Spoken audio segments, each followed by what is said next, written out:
কোষ বিভাজন যেটা না হলে কোনো জীবেরই বৃদ্ধি ঘটতো না, এমনকি কোনো জীবের জন্ম পর্যন্ত হতো না, সেটা উদ্ভিদ হোক বা প্রাণী হোক। তার কারণ কি? আজকে বিস্তারিতভাবে আমরা এই কোষ বিভাজন চ্যাপ্টারটা দেখব উইথ প্রিভিয়াস ইয়ার। বিভিন্ন পরীক্ষায় আসা বিগত বছরের প্রশ্নপত্রের সঙ্গে সঙ্গে আমরা এই চ্যাপ্টারের কনসেপ্ট ক্লিয়ার করব। চলো দেখে নিই আমাদের প্রথম প্রশ্ন কি রয়েছে। প্রথম প্রশ্ন রয়েছে, দেখো এখানে, কোষ বিভাজনের কোন পর্যায়ে ক্রোমোজোমে জল শোষিত হয়?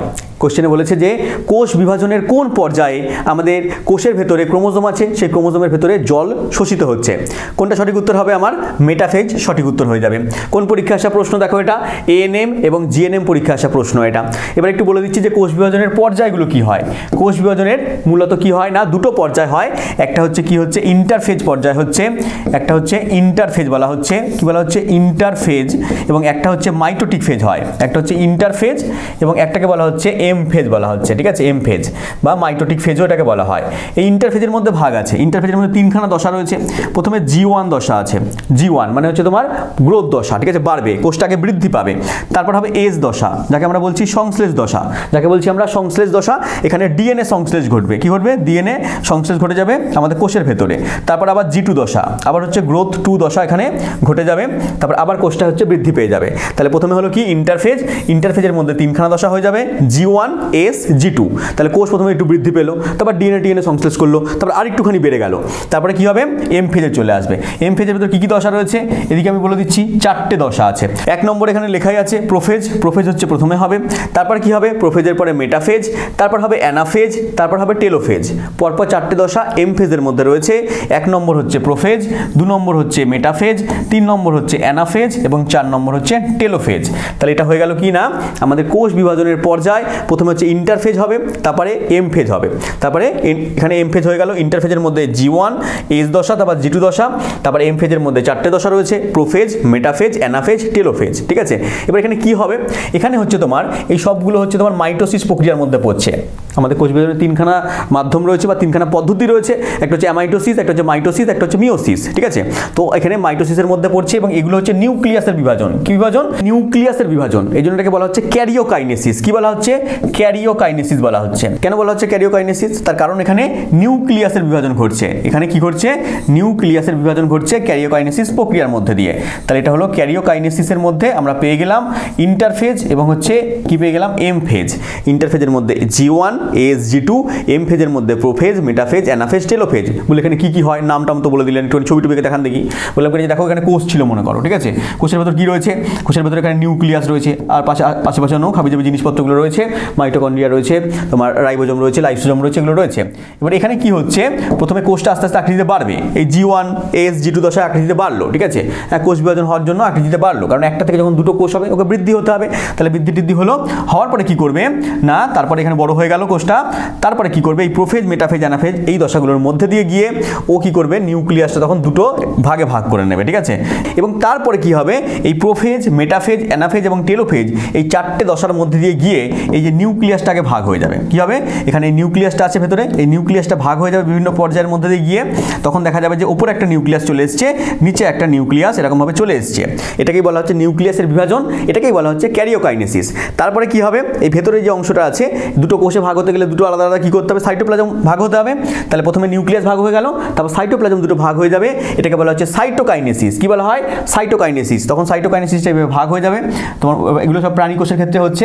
এগুলো ভাগ হয়ে গিয়ে কেমন টাইপের তৈরি হয়ে যাচ্ছে? আস্তে আস্তে এই মাঝখান দিয়ে ঘাস তৈরি হয়ে যাবে, ঠিক আছে। এরকমভাবে ঘাস তৈরি হয়ে যাবে এবং শেষে গিয়ে কি হবে? এরকমভাবে দুখানা কোষ তৈরি হয়ে যাবে, এর নিউক্লিয়াস এর কাছে, এর নিউক্লিয়াস এর কাছে। তাহলে একটা কোষ থেকে দুটো কোষ তৈরি হয়ে যাচ্ছে। পুরো ব্যাপারটা যদি আমি একটুখানি সামারি করে দিই, ঠিক আছে, একটুখানি সংক্ষিপ্তকরণভাবে বলি, তাহলে কিরকম আসবে? প্রথমে হচ্ছে কি? কোষ বিভাজিত হবে, ঠিক আছে। কোষটা বিভাজিত হওয়ার জন্য কি হচ্ছে? কোষটা আকৃতিতে আস্তে আস্তে বড় হতে হবে, ঠিক আছে। প্রথমে G1 এস এবং G2 দশার মধ্যে দিয়ে যাবে। ইন্টারফেজ বলা হচ্ছে এই দশাটাকে। এই ইন্টারফেজ দশার মধ্যে দিয়ে গিয়ে কি হবে? কোষটা আকৃতিতে বড় হবে, ডিএনএ কে সংশ্লেষ করে নেবে। তারপর কি হবে? তারপর হচ্ছে তোমার এম ফেজের মধ্যে দিয়ে যাবে। এটা বলা হচ্ছে মাইটোটিক ফেজ। এই মাইটোটিক ফেজের মধ্যে দিয়ে 4টে দশা রয়েছে, প্রোফেজ, মেটাফেজ, অ্যানাফেজ এবং টেলোফেজ। এই 4টে দশার মধ্যে দিয়ে গিয়ে এই নিউক্লিয়াসটা আস্তে আস্তে ভাগ হয়ে গিয়ে দুটো ভাগে ভাগ হয়ে যাবে, ঠিক আছে। দুটো ভাগে এরকমভাবে ভাগ হয়ে গেল। তাহলে একটা কোষের ভেতর দুটো নিউক্লিয়াস চলে এলো। এম ফেজের মধ্যে দিয়ে গিয়ে। তাহলে এই এম ফেজ এবং ইন্টারফেজ এটাকে এই টোটাল জিনিসটাকে বলা হচ্ছে কি ক্যারিওকাইনেসিস বলা হচ্ছে। কি বলা হচ্ছে? ক্যারিওকাইনেসিস বলা হচ্ছে আমার। তাহলে ক্যারিওকাইনেসিসের দুটো পর্যায় হচ্ছে ইন্টারফেজ এবং এম ফেজ। ইন্টারফেজের মধ্যে আবার তিনটে দশা হচ্ছে G1, S এবং G2। এম ফেজের মধ্যে চারটে দশা হচ্ছে, একটা হচ্ছে প্রোফেজ, মেটাফেজ, অ্যানাফেজ এবং টেলোফেজ। এগুলো আমরা পেয়ে গেলাম। এরপরে কি হচ্ছে?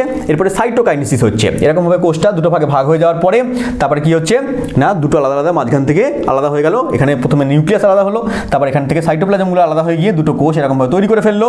এটা প্রাণী কোষের ক্ষেত্রে হচ্ছে, উদ্ভিদ কোষের ক্ষেত্রে সেমি হয়ে যাচ্ছে, কিন্তু উদ্ভিদ কোষের ক্ষেত্রে মাঝখান দিয়ে ভাগ হয়ে যায় না। তখন উদ্ভিদ কোষের ক্ষেত্রে এরকমভাবে চলে আসে, এরকমভাবে মাঝখান দিয়ে একটা ওদের মধ্যে পর্দা চলে আসে। এখানে কোষ প্রাচীর তৈরি হয়ে যাচ্ছে, ফ্র্যাগমোপ্লাস্ট গঠন হয়ে যাচ্ছে। ঠিক আছে, এরকমভাবে মাঝখান দিয়ে একটা প্রাচীরের মতো চলে আসছে, ওপাশে নিউক্লিয়াস এপাশে নিউক্লিয়াস এরকমভাবে চলে যাচ্ছে উদ্ভিদ কোষের ক্ষেত্রে।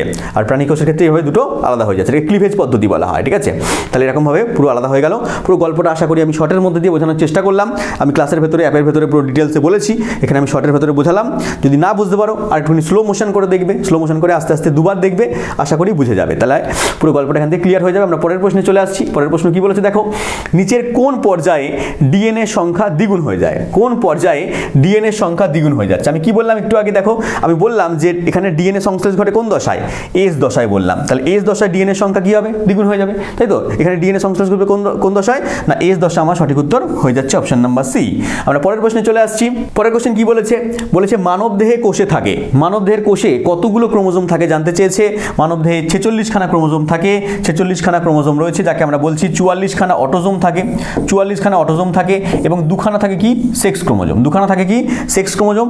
পুরুষদের ক্ষেত্রে এটা কি হচ্ছে? পুরুষদের ক্ষেত্রে 44A বলা হচ্ছে, 44 খানা অটোজোম রয়েছে এবং হচ্ছে XY রয়েছে। তাহলে সেক্স ক্রোমোজোম XY রয়েছে পুরুষদের ক্ষেত্রে। তাহলে এখানে মেলের ক্ষেত্রে এটা হয়ে গেল। আর ফিমেলের ক্ষেত্রে কি আছে? ফিমেলের ক্ষেত্রে হচ্ছে তোমার 44A, 44 খানা অটোজোম তো আছে, তার সঙ্গে সঙ্গে দুখানা সেক্স ক্রোমোজোম আছে, যাকে আমরা XX নাম দিচ্ছি, আর পুরুষদের ক্ষেত্রে XY সেক্স ক্রোমোজোমের নাম দিচ্ছি। মোট 46 খানা ক্রোমোজোম আছে।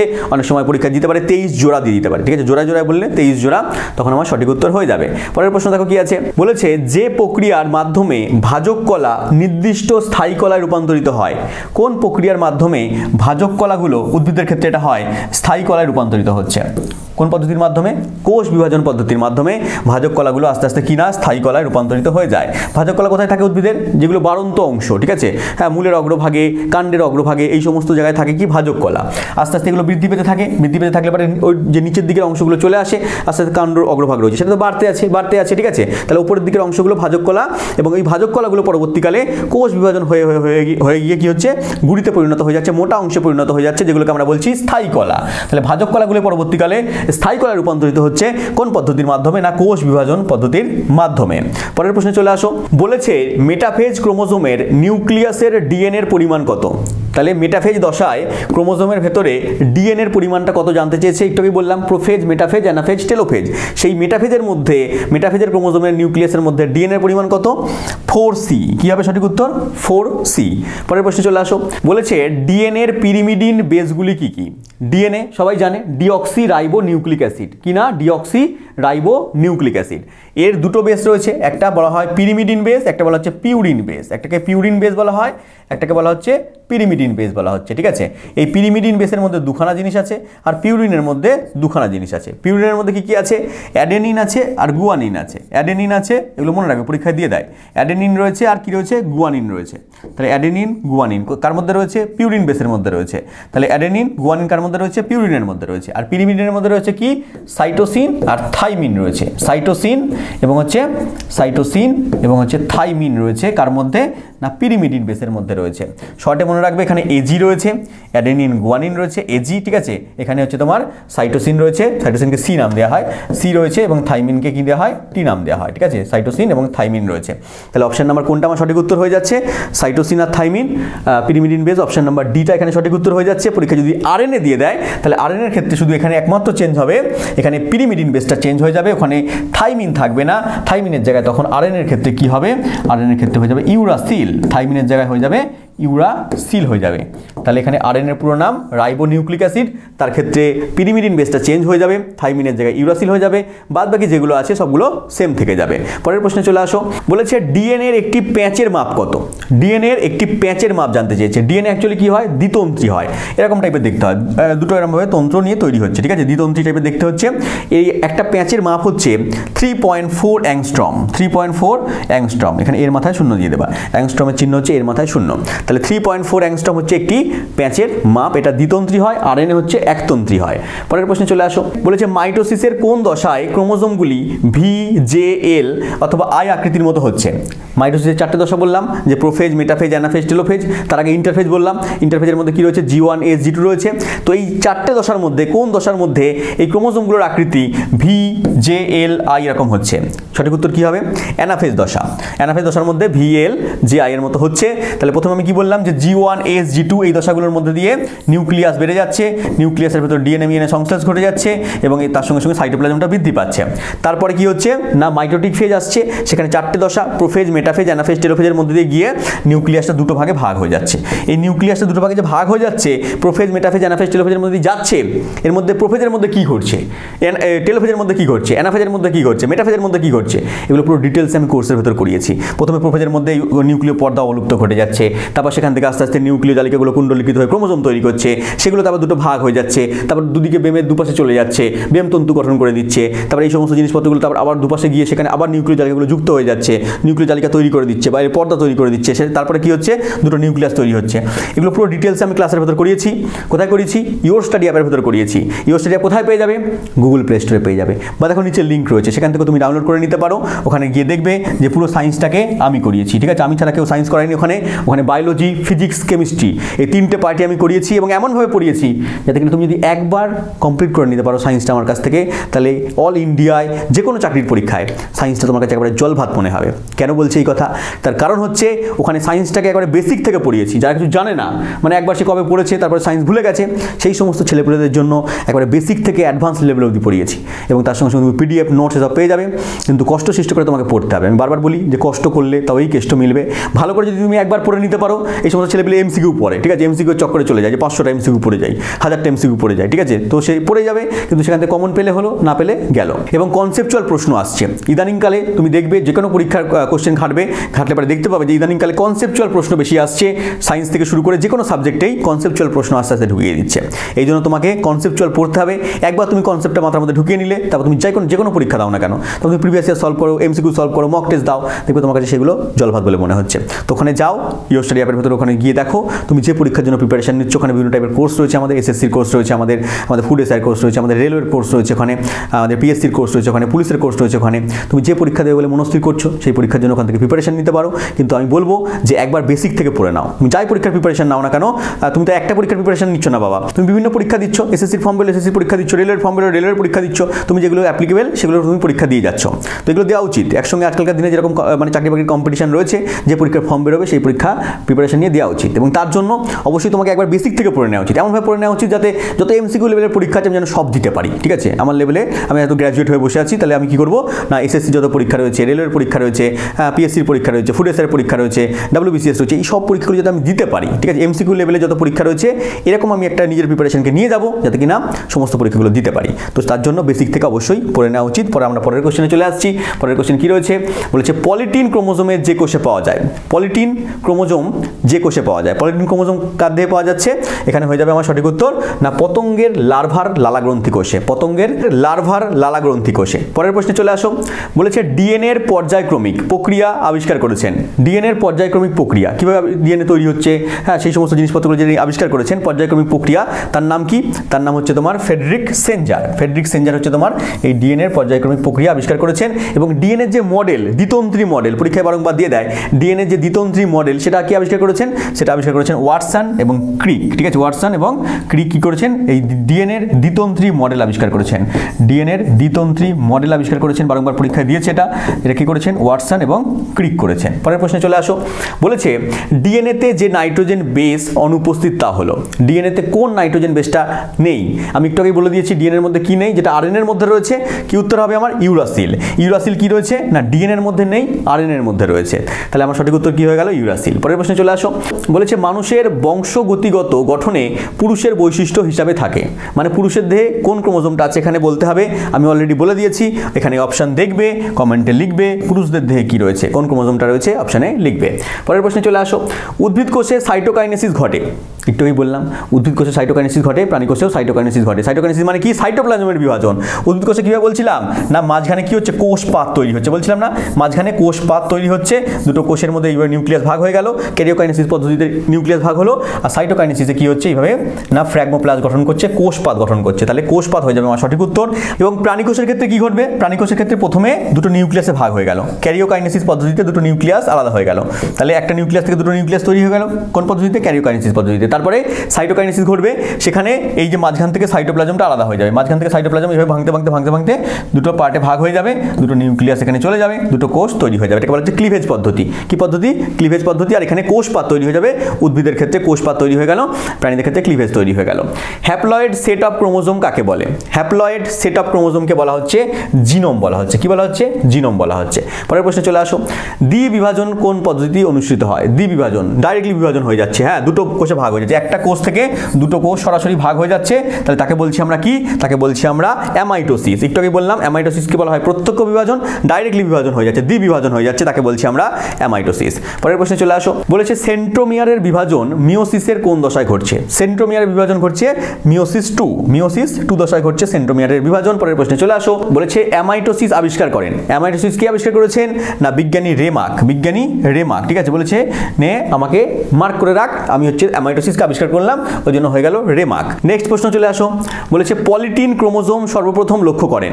পলিটিন ক্রোমোজোম একটু আগে বললাম, পলিটিন ক্রোমোজোম সর্বপ্রথম কে লক্ষ্য করেছেন? কি হবে সঠিক উত্তর? বল বিয়ানি। ঠিক আছে, আমার নাম বল, আমি করে দেবো পল। ঠিক আছে, এখান থেকে আসবে বল থেকে আসবে পল, পল পল মানে হচ্ছে পলিটিন ক্রোমোজোম, তাহলে আমার নাম বল, আমি করে দেবো পল, পল থেকে আসবে পলিটিন ক্রোমোজোম, এইভাবে মনে রাখবে। পরের প্রশ্নে চলে আসো। বলেছে হেটারোক্রোমাটিন শব্দটি কে প্রদান করেন? হেটারোক্রোমাটিন, হেটারোক্রোমাটিন নাম থেকে কি আসবে? হেডস, নাম থেকে কি আসবে? হেডস, তাহলে এমিল হেডস হচ্ছে তোমার হেটারোক্রোমাটিন শব্দটা প্রবর্তন করেন, এভাবে মনে রাখবে, পরীক্ষার দিকে মনে পড়ে যাবে। ঠিক আছে, হেটারোক্রোমাটিন হেডস। ঠিক আছে, বল থেকে আসবে পল। ঠিক আছে, এরকমভাবে মনে রাখবে। রেমার্ক নিয়ে আমাকে মার্ক কর। ঠিক আছে, আমি হচ্ছে অ্যামাইটোসিস আবিষ্কার করেছিলাম, অ্যামাইটোসিস প্রক্রিয়া মার্ক করেছিল কে? রেমার্ক। পরের প্রশ্ন দেখে নাও। সর্বাপেক্ষা বেশি আরএনএ থাকে কোন কোষে? সর্বাপেক্ষা বেশি আরএনএ রয়েছে কোন কোষের ভেতরে? অপশন নাম্বার এখানে হয়ে যাবে সি, টিআরএনএ। টি বলা হচ্ছে ট্রান্সফার আরএনএ, ট্রান্সফার আরএনএ হচ্ছে তোমার কি করছে? ট্রান্সফার করছে, এক জায়গা থেকে অন্য জায়গায় কি করছে? ট্রান্সফার করছে, বিভিন্ন তথ্যকে ট্রান্সফার করছে, তাহলে সর্বাপেক্ষা বেশি মাত্রায় আরএনএ রয়েছে টিআরএনএ। পরের প্রশ্নে চলে আসো। জিনের থেকেও ক্ষুদ্র এককটির নাম কি? জিনের থেকেও ক্ষুদ্র এককটার নাম হচ্ছে তোমার, এখানে সঠিক উত্তর কি হয়ে যাবে? এখানে নিউটন হবে না, এখানে নিউক্লিওটাইড হয়ে যাবে। কি হবে? নিউক্লিওটাইড করে দাও, নিউক্লিওটাইড হচ্ছে তোমার এখানে সঠিক উত্তর হয়ে যাচ্ছে। আমরা বলি যে বংশগতির ধারক ও বাহক কাকে বলা হচ্ছে? জিনকে বলা হচ্ছে। পরীক্ষা দিয়ে যে বংশগতির ধারক ও বাহকের নাম কি? তাহলে জিন। তার থেকে ক্ষুদ্র এককের নাম কি? নিউক্লিওটাইড। পরের প্রশ্নে চলে আসো। বলেছে প্রোক্যারিওটিক কোষে ক্রোমোজোম অনুপস্থিত কোনটির জন্য? প্রোক্যারিওটিক কোষে ক্রোমোজোম অনুপস্থিত রয়েছে কার জন্য? হিস্টনের জন্য। ঠিক আছে, হিস্টন প্রোটিনের জন্য ক্রোমোজোম এখানে অনুপস্থিত রয়েছে প্রোক্যারিওটিক কোষের মধ্যে। পরের প্রশ্নে চলে আসো। বলেছে পলিটিন ক্রোমোজোম সর্বপ্রথম লক্ষ্য করেন। আমি একটু আগেই বললাম, ঠিক আছে, পল মানে কি? বল, বল থেকে আসছে পল। ঠিক আছে, অপশন নাম্বার বি এখানে সঠিক উত্তর হয়ে যাবে। সেন্ট্রোমিয়ারের অপর নাম কি? সেন্ট্রোমিয়ারের অপর নাম হচ্ছে কাইনেটেকোর। মনে রাখবে, এখানে সঠিক উত্তর ডি হয়ে যাবে। সেন্ট্রোমিয়ারের অপর নাম হচ্ছে কাইনেটেকোর। কোথায় আছে সেন্ট্রোমিয়ার? ক্রোমোজোমের ভেতর আছে। ক্রোমোজোমের গঠন আমি পুরো ডিটেলসে পড়িয়েছি, এখানে বলছি না, ক্লাস অনেক বড় হয়ে যাবে। তার মধ্যে একটা সেন্ট্রোমিয়ার অঞ্চল রয়েছে, সেই সেন্ট্রোমিয়ারের মানে অপর নাম হচ্ছে কাইনেটেকোর বলা হচ্ছে। পরের প্রশ্নে চলে আসো। বলেছে ক্রোমোজোম নামকরণ করেন। ক্রোমোজোমকে নামকরণ করেছেন, ক্রোমোজোম নামকরণ করেছেন বিজ্ঞানী ওয়াল ডিয়ার, বিজ্ঞানী ওয়াল ডিয়ার। ঠিক আছে, নামের মধ্যে আছে ডিয়ার, বলে আমি ডিয়ার, আমি করি না কোনো ফেয়ার, নামকরণ করে দিলাম ক্রোমোজোম। ঠিক আছে, পরের প্রশ্নে চলে আসো। বলেছে জীবের সকল দোষগুণ বৈশিষ্ট্যের ধারক ও বাহককে? জীবের যত দোষগুণ আছে, তোমার যত দোষগুণ আছে, তাহলে সেই সমস্ত বৈশিষ্ট্যের ধারক ও বাহককে কাকে বলবে? ক্রোমোজোমকে বলবে। ঠিক আছে, বলে দেখুন আমি আমার কোনো দোষ নেই, আমার যত দোষগুণ রয়েছে সবার বাহক হচ্ছে ক্রোমোজোম। এর ভেতর কি আছে? জিন আছে, যেগুলো হচ্ছে তোমার বংশ পরম্পরায় চলে আসছে। পরের প্রশ্নে চলে আসো। মানুষের ডিপ্লয়েড ক্রোমোজোম সংখ্যা হলো? মানুষের ডিপ্লয়েড ক্রোমোজোম সংখ্যা কত? একটু আগেই বলে দিলাম 46টা বা 23 জোড়া, যেখানের মধ্যে 44খানা অটোজোম আছে, 2খানা সেক্স ক্রোমোজোম আছে। পরের প্রশ্নে চলে আসো, প্রতিটি ক্রোমোজোমে যে দুটি খণ্ডক থাকে তাদের প্রত্যেকটাকে কি বলা হয়? প্রতিটা ক্রোমোজোমের ভিতরে বললাম যে দুটো করে খণ্ডক থাকে, ক্রোমোজোমগুলো দুটো করে খণ্ডক নিয়ে তৈরি হচ্ছে, এই খণ্ডকগুলোকে বলা হচ্ছে, প্রতিটাকে বলা হচ্ছে ক্রোমাটিড। কি বলা হচ্ছে? ক্রোমাটিড বলা হচ্ছে। পরের প্রশ্নে চলে আসো, বলেছে মিওসিস পদ্ধতিটি নামকরণ করেন। মিওসিস পদ্ধতিটি কে নামকরণ করেছেন? বিজ্ঞানী ফার্মার। বিজ্ঞানী ফার্মার, কৃষক নামকরণ করেছেন। তিনি চাষবাস ছেড়ে দিয়ে কি করেছেন না মিওসিস পদ্ধতি, যেটা হচ্ছে জনন কোষের মধ্যে ঘটে, সেটা নামকরণ করেছেন কে? বিজ্ঞানী ফার্মার। পরের প্রশ্নে চলে আসো, ক্রোমোজোমের কোন অংশে গৌণ ঘাস থাকে? ক্রোমোজোমের কোন অংশের মধ্যে গৌণ ঘাস পাওয়া যায়? কোন অংশ হয়ে যাবে সঠিক উত্তর? টেলোমিয়ার। টেলোমিয়ারের কাছে কি পাওয়া যায়? গৌণ ঘাস পাওয়া যাচ্ছে। ক্রোমোজোমকে যদি দেখো পুরো ছবি এরকমভাবে দেখতে হবে, ঠিক আছে? ক্রোমোজোমগুলো এর ভেতরে অনেক খণ্ডমণ্ড হিসেবে হাইড্রোডাটা আছে, ঠিক আছে? ছবির মধ্যে রয়েছে। তাহলে শেষ অংশটাকে বলা হচ্ছে তোমার কি? টেলোমিয়ার। একটা মাঝখানে একটা ঘাস পাওয়া যাচ্ছে, তাকে বলা হচ্ছে মুখ্য ঘাস, এবং এই মুখ্য ঘাস বাদ দিয়ে যেটা হয় সেটা হচ্ছে তোমার গৌণ ঘাস বলা হচ্ছে। এটা সাধারণত টেলোমিয়ারের কাছে পাওয়া যায়। পরের প্রশ্নে চলে আসো, অ্যানাফেজ দশায় মেটাসেন্ট্রিক ক্রোমোজোমকে দেখতে লাগে। অ্যানাফেজ দশার মধ্যে যে মেটাসেন্ট্রিক ক্রোমোজোম রয়েছে তাকে কেমন দেখতে লাগে? তাকে দেখতে লাগে ভি আকৃতির মতো। মেটাসেন্ট্রিক ক্রোমোজোম হচ্ছে তোমার এরকমভাবে দুখানা পার্ট বললাম, ক্রোমাটিড দুটো, এখানে একটা এরকমভাবে জুড়ে রয়েছে, এদিকে একটা এদিকে একটা, ঠিক আছে? এরকমভাবে ভি আকৃতির মতো রয়েছে মেটাসেন্ট্রিকের মধ্যে, ঠিক আছে? পরের প্রশ্নে চলে আসো, বলেছে মাইটোসিসের কোন দশায় স্পিন্ডেল গঠন সম্পন্ন হয়? স্পিন্ডেল বা বেম গঠন সম্পন্ন হয় কোন দশা জানতে চেয়েছে? সঠিক উত্তর কি হবে? মেটাফেজ। মেটাফেজ দশা কি হচ্ছে? স্পিন্ডেল গঠন হচ্ছে বা বেম গঠন হচ্ছে। পরের প্রশ্নে চলে আসো, ক্রোমোজোমের জোর বাঁধার পদ্ধতিকে কি বলে? ক্রোমোজোমের এই যে জোর বাঁধা, ঠিক আছে, জোর বাঁধার পদ্ধতিকে কি বলছি আমরা? বলছি সাইন্যাপসিস। কি বলছি আমরা? সাইন্যাপসিস বলে দিচ্ছি। পরের প্রশ্নে চলে আসো, বলেছে অ্যানাফেজ দশায় আই অক্ষরের ন্যায় ক্রোমোজোমগুলি হলো, আই অক্ষরের ন্যায় যে ক্রোমোজোমগুলো রয়েছে তাকে কি বলা হচ্ছে? Telocentric chromosome. কি বলা হচ্ছে? টেলোসেন্ট্রিক ক্রোমোজোম বলা হচ্ছে। একটু আগে বললাম যে যদি দুটো ক্রোমাটিডের মাঝখানে সেন্ট্রোমিয়ার থাকে, মাঝখানে থাকলে কি হচ্ছে? ভি অক্ষরের মতো হচ্ছে, তাকে বলছে মেটাসেন্ট্রিক। তাকে বলছি আমরা মেটাসেন্ট্রিক। এবং যদি মাঝখানে থেকে একটুখানি উপরে থাকে তাকে বলা হচ্ছে সাব মেটাসেন্ট্রিক। কি বলা হচ্ছে? Sub metacentric. তখন এল এর মতো হয়ে যাচ্ছে, সাব মেটাসেন্ট্রিকে। এবং যদি একেবারে শেষ প্রান্তে থাকছে তখন তাকে বলা হচ্ছে টেলোসেন্ট্রিক। টেলোসেন্ট্রিক বলা হচ্ছে তখন আই এর মতো দেখতে হয়ে যাচ্ছে। এবং শেষে যদি একটু আগে থাকে তাকে বলা হচ্ছে অ্যাক্রোসেন্ট্রিক। তখন জে এর মতো হচ্ছে, তাহলে এরকম বিভিন্ন গঠন পাওয়া যাচ্ছে। মেটাসেন্ট্রিক ভি এর মতো হয়, সাব মেটাসেন্ট্রিক তোমার এল এর মতো হচ্ছে, মাঝখানে থাকলে পরে সেন্ট্রোমিয়ারটা ভি এর মতো হচ্ছে, এবং সেন্ট্রোমিয়ারটা যদি মাঝখানে থেকে একটুখানি ওপরে থাকে তাকে সাব মেটাসেন্ট্রিক বলা হচ্ছে, তখন এল এর মতো হচ্ছে। এবং যদি শেষ প্রান্তে থাকে তখন আই এর মতো হচ্ছে, তাকে বলা হচ্ছে টেলোসেন্ট্রিক। এবং যদি শেষ প্রান্তের একটুখানি উপরের দিকে থাকে তাকে বলা হচ্ছে অ্যাক্রোসেন্ট্রিক, তখন হচ্ছে জে এর মতো হচ্ছে। তাহলে 4 রকম আমরা পেয়ে গেলাম ক্রোমোজোম। সেন্ট্রোমিয়ারের অবস্থান অনুযায়ী ক্রোমোজোমকে 4 ভাগে ভাগ করা যায়, এগুলো আমি কোর্সের ভেতর ডিটেলসে বলেছি। পরের প্রশ্নে চলে আসো, শুক্রাণু উৎপন্ন হয়। শুক্রাণু কোথায় উৎপন্ন হয়? কোন পদ্ধতিতে? মিওসিস পদ্ধতিতে, যেখানে জনন সম্পন্ন হচ্ছে। তাহলে মিওসিস পদ্ধতিতে শুক্রাণু, ডিম্বাণু এগুলো উৎপন্ন হয়। পরের প্রশ্নে চলে আসো, বলেছে মিওসিস প্রক্রিয়ায় ক্রোমোজোম একবার বিভাজিত হয় এবং নিউক্লিয়াস বিভাজিত হয় কতবার? মিওসিস প্রক্রিয়ায় ক্রোমোজোমটা একবার বিভাজিত হচ্ছে, কিন্তু এখানে নিউক্লিয়াসটা হচ্ছে দুবার বিভাজিত হয়। কবার বিভাজিত হচ্ছে? দুবার।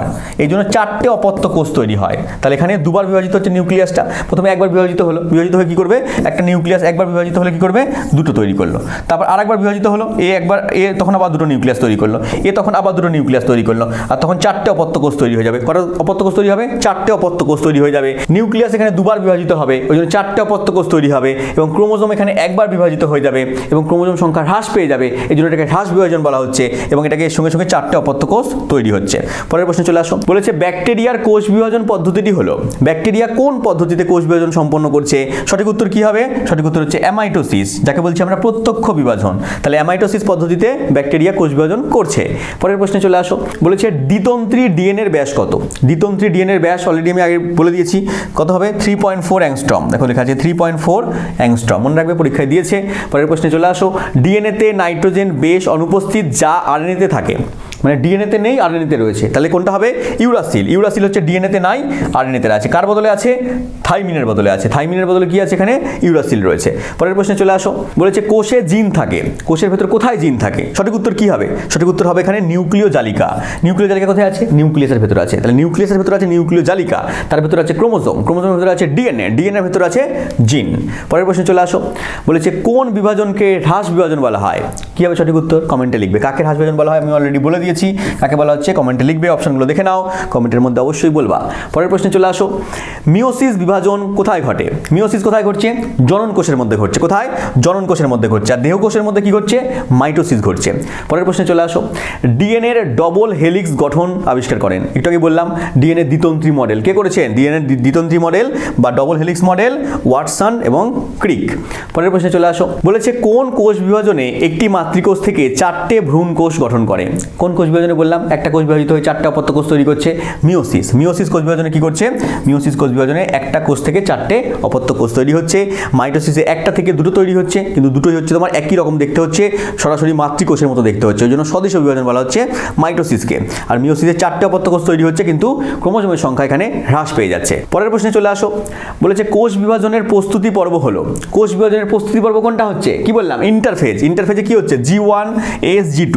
প্রথমে ওখানে কি হচ্ছে? G1 SG2, ওখানে সংশ্লেষ করছে, গ্রোথ হচ্ছে, এই সমস্ত হচ্ছে ইন্টারফেজ দশা, ওটাকে বলা হচ্ছে প্রস্তুতি পর্ব।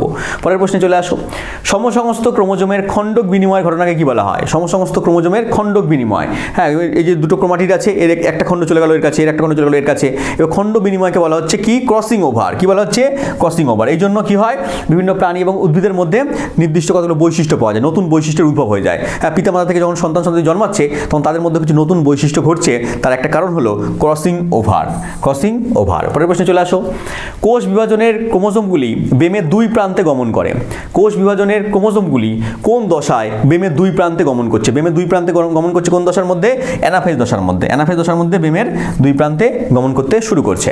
পরের প্রশ্নে চলে আসো, বলেছে কোন বিভাজনকে সমবিভাজন বলা হয়? কাকে বলা হয় সমবিভাজন? বললাম যে মাইটোসিসকে বলা হচ্ছে, যেখানে একটা মাতৃকোষ থেকে সম আকৃতি সমগুণ সম্পন্ন কি করা হচ্ছে? দুটো অপত্য কোষ সৃষ্টি হচ্ছে, যেটা কিনা পুরো মাতৃকোষের মতো হুবহু একই রকম দেখতে হচ্ছে, একই আকৃতি সম্পন্ন হচ্ছে, একই গুণ সম্পন্ন হচ্ছে। এটা দেহকোষের মধ্যে ঘটছে, তাহলে মাইটোসিস সমবিভাজন বলা হচ্ছে। তাহলে আজকে আমাদের 50খানা প্রশ্ন কমপ্লিট হয়ে গেল। আজকে আমরা কোষ বিভাজন থেকে বা সেল ডিভিশন থেকে 50টা প্রিভিয়াস ইয়ারের কোশ্চেন সলভ করলাম। তার মাঝে মাঝে আমি কনসেপ্ট বললাম, যেগুলো দরকার সেগুলো কনসেপ্টগুলো আশা করি তুমি বুঝতে পারলে, এবং এখান থেকে যদি কোনো প্রশ্ন দেয় তাহলে আমি আশা করছি তুমি তার সঠিক উত্তর করে আসতে পারবে।